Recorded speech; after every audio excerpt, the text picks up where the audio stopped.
यार ऐसी पढ़ाई ना ही हो पाई, बहुत हो गई पढ़ाई के साथे मजाक। अगर मन से पढ़े के बा त मोबाइल के त्याग करे के पड़ी। और हाँ, 2024 लगहू वाला बा। नया साल नया शुरुआत। बिहान मोबाइल बेच दे, ओकरे बाद 1 तारीख से जुट जाई सिर्फ पढ़ाई में। ओकरे बाद नौकरी ले तब्बे सांस ले हाँ। रुका कीरा रुका। इतना बड़बर फैसला कैले से पहले एक बार अपने अंतरात्मक बात सुन ले।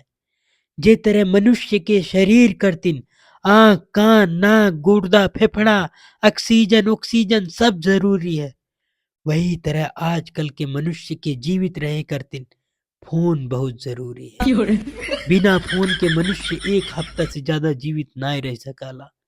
ए नाते इतना बड़बर फैसला कैले से पहले एक बार फिर से विचार विमर्श कैले, बादे मर जावा तो इन्हें कहे कि अंतरात्मा ना बताओ।